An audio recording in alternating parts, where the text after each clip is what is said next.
जय जय श्री सीताराम. नमस्कार मंडळी.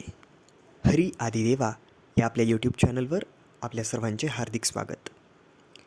आज आपण बघणार आहोत पंढरीची वारी आणि आषाढी एकादशीचे महात्म्य. सोलापूर जिल्ह्यातील चंद्रभागा नदीच्या काठावर वसलेलं एक सुंदर आणि रम्य तीर्थक्षेत्र म्हणजे आपलं पंढरपूर. समस्त वारकऱ्यांचं श्रद्धास्थान, महाराष्ट्राचं कुलदैवत आणि गोरगरिबांचा देव म्हणून आपल्या पंढरीच्या पांडुरंगाकडे पाहिलं जातं. क्षेत्र महात्म्यामुळे पंढरपूरला दक्षिण काशी असेही म्हटलं जातं. दरवर्षी आषाढी एकादशीला लाखो भाविक, वारकरी, जिज्ञासू, आबालवृद्ध श्री विठ्ठल रुक्माईचे दर्शन घेण्यासाठी पायी चालत म्हणजे वारी करत पंढरपूरला मोठ्या भक्तिभावाने येतात. मराठी भाविकांप्रमाणेच कानडी भक्त तसेच इतर जाती धर्माचे लोकही पांडुरंगाचं दर्शन घेण्यासाठी वर्षभर पंढरपुरात येत असतात. पंढरपुरात वर्षातून 4 एकादशी मोठ्या उत्साहानं आणि यात्रेच्या स्वरूपात साजऱ्या केल्या जातात. चैत्री एकादशी, आषाढी एकादशी, माघी एकादशी आणि कार्तिकी एकादशी.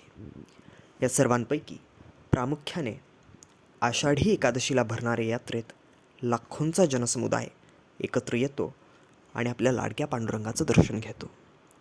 संत एकनाथ महाराज पंढरीचं महात्म्य वर्णन करताना म्हणतात, त्रिशूळावरी काशीपुरी, चक्रावरी पंढरी, दोन्ही सारखे सारखे, विश्वनाथ विठ्ठल सखे. एका विभूतीचा गोळा, एका कस्तुरीचा टिळा, एक गजचर्म व्याघ्रांबर, एक भरजरी पितांबर.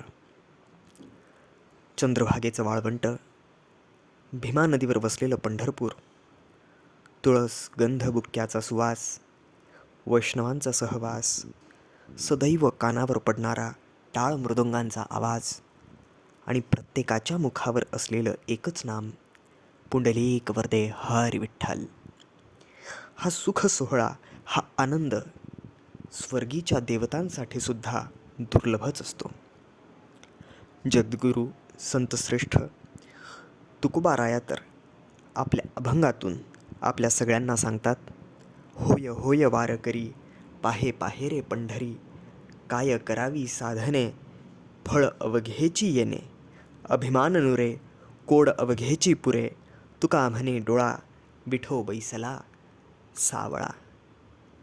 रोजच्या या धकाधकीच्या जीवनातून, गढून गेलेल्या प्रपंचातून जर शाश्वत सुखाचा आणि समाधानाचा आनंद व अनुभव घ्यायचा असेल तर प्रत्येकाने आयुष्यातून एकदा तरी पंढरीची वारी जरूर करावी.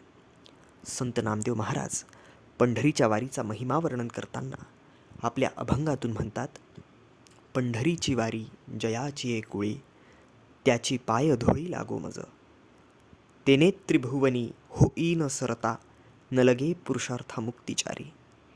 नामाची आवडी प्रेमाचा जिव्हाळा, क्षणा जीवा वेगळा न करी त्यासी, नामा म्हणे माझा सोयरा, जीवलग सदा पांडुरंग तयाजवळी. सर्व व्रतांमध्ये श्रेष्ठ असलेलं एकादशी हे व्रत आणि त्यातही आषाढी एकादशी ह्या पर्वणी व्रताला अनन्यसाधारण असं महत्त्व आहे. साधारणत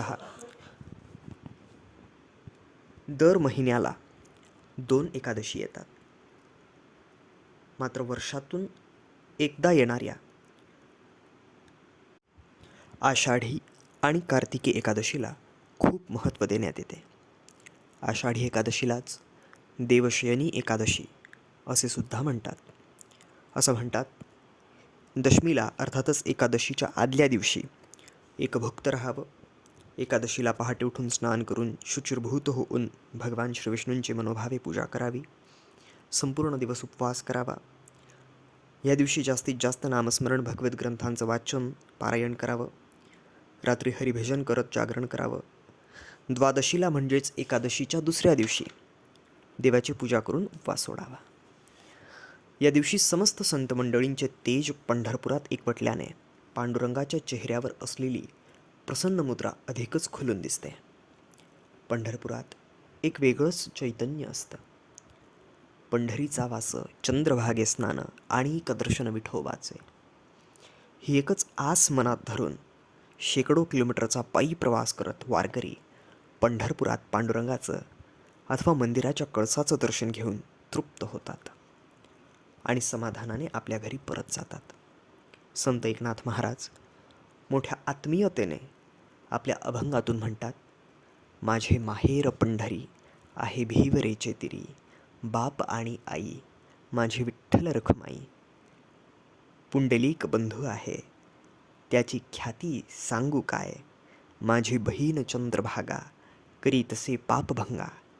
एका जनार्दनी शरण करी माहेरीची आठवण. आपणा सर्वांना आषाढी एकादशीच्या खूप खूप शुभेच्छा. जय हरी माऊली. जय जय श्री सीताराम.